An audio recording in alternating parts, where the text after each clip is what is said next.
Hello everyone and welcome back to another one of my shorter videos. Now, I want to talk about the Joe Rogan podcast today. I also want this to serve as a test run for my new webcam. Spent a fair bit of money on it, and please in the comments just let me know, how does the picture look? How does this sound?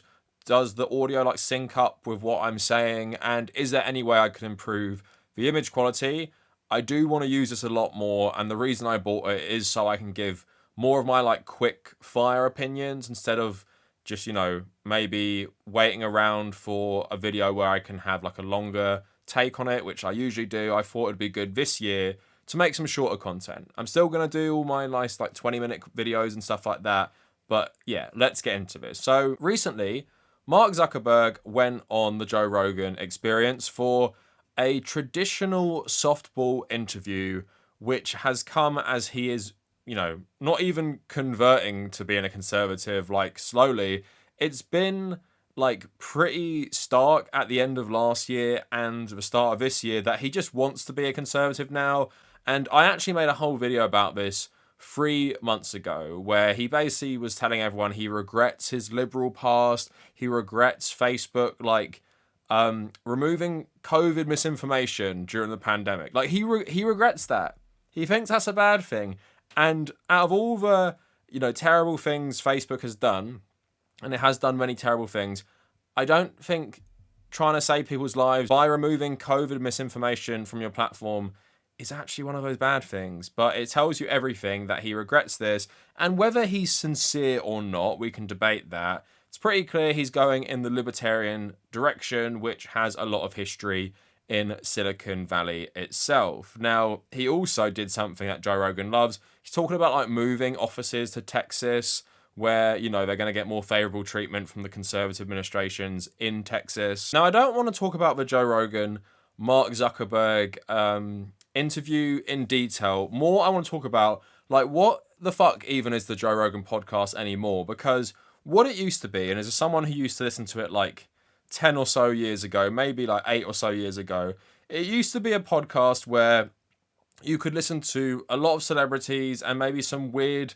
nutritionists or voices talk about random shit. And Joe Rogan's appeal was that he was really well connected and he could get these people on his shows. Now, something he also used to do politically was he would get people with different politics to come on his shows and talk politics. So Tulsi Gabbard, Bernie Sanders, David Pacman, Cenk Uygur, I think Anna Kasparian, more liberal people. Back then, of course, Tulsi Gabbard was pretending to be a liberal.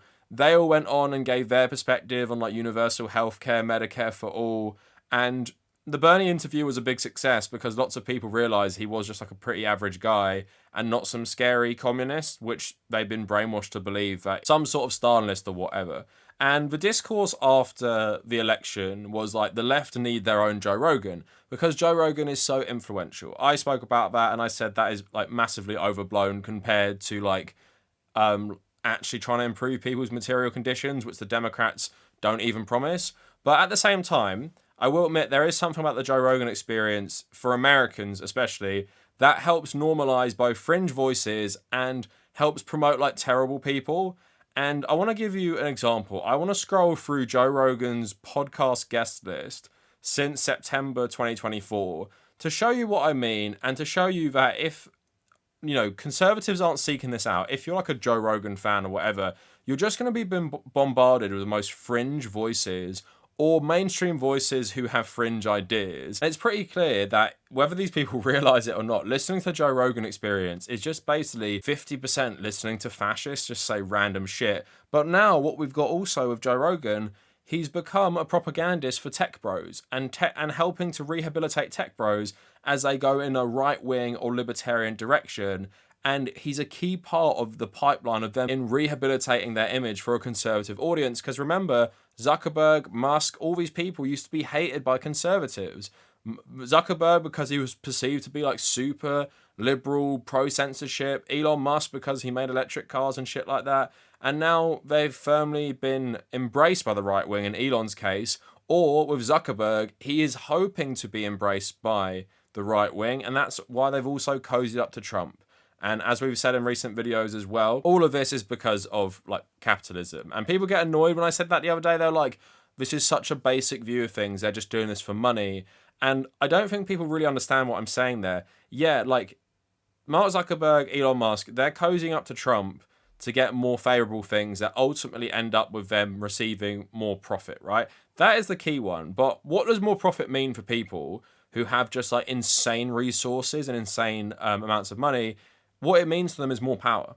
More power to influence elections, more power to influence politics, and more power to insulate themselves from the worst of climate change. And we've seen like lots of millionaires and billionaires are trying to build bunkers in places. They want to all, have these backup houses in like New Zealand and shit like that. That's what they're all trying to do, is just basically extract as much resources and wealth as possible to insulate themselves and grow their own power. And yeah, we do have to talk about like their ideology, like Mark Zuckerberg, Elon Musk. What do they actually want to do with this money?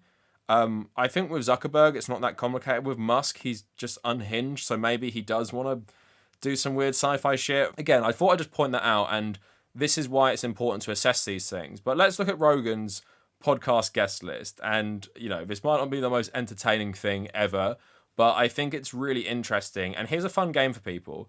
As I show you this, I'm going to obviously admit when I don't know someone, but I am going to look out for any lib left potential guests. Is there anyone on this podcast who is not a conservative and who is not a far-right conservative? Let's have a look. So let's start here. So in September 2024, we have Bret Weinstein. So I'm just going to keep going. Bret Weinstein's a good starting point. I'm going to keep going. And like I said, I will stop if I see any lib leftists, but I'm also going to call out all the insane conservatives on this podcast, or just like rich people. So Bret Weinstein's one, and we're going to keep going. And then, loads of people I haven't really heard of. A lot of them are like some fringe celebrities. But then in the 18th of September, 2 weeks later, we have Matt Walsh getting a 3-hour podcast. Matt Walsh is just actually like a neo-Nazi, right? You're just getting this guy on your podcast to spout the most insane shit, probably about immigrants and transgender people. And again, this is an actual fascist that he is platforming. And I did see some clips of Rogan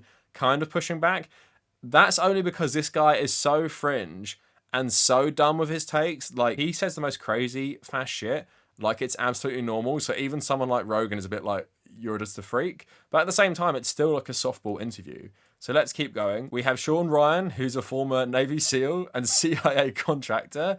We're just looking at some more people. Again, I don't know everyone here.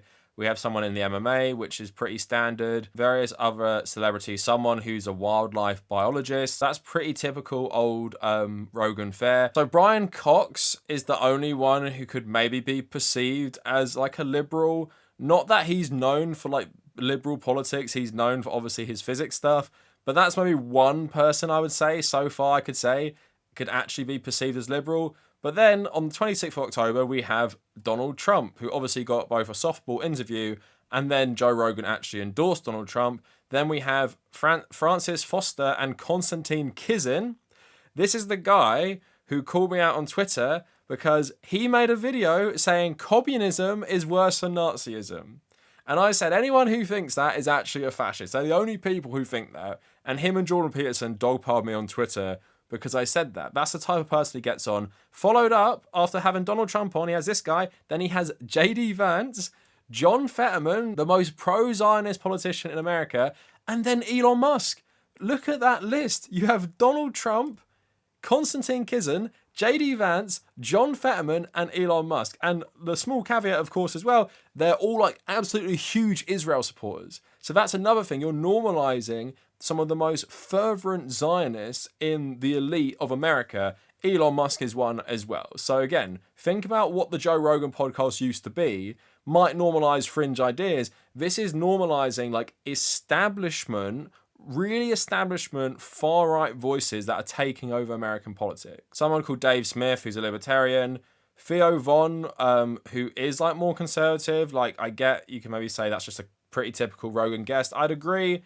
But he's also someone who's had like all these same guests on his show as well. And that's followed up by another insane right-winger.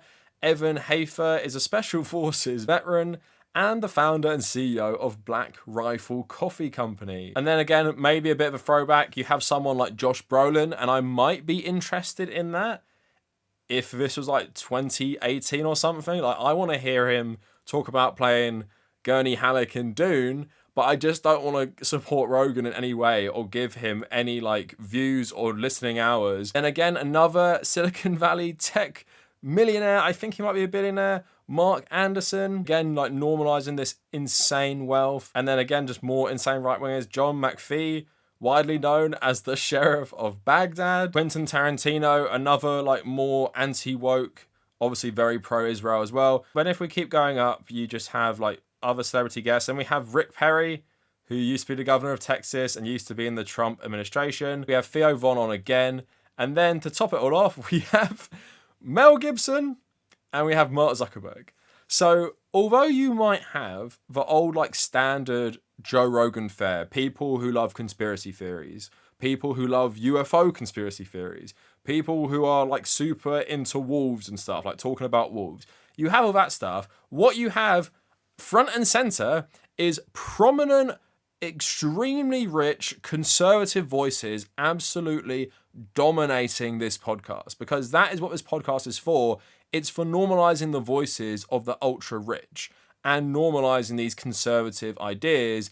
And let's remember, the conservative movement right now and their ideas, if you look at Mel Gibson or Elon Musk, they're basically all fascists, right? So I'm not saying everyone who listens to Joe Rogan like completely agrees with this stuff, but if you're not very smart, you don't have very good critical thinking skills, you watch the Josh Brolin one and then you keep watching, what are your politics going to be like if you're easily impressioned? Because Joe Rogan, and I've said this for a long time, is a terrible podcast host because he's dumb.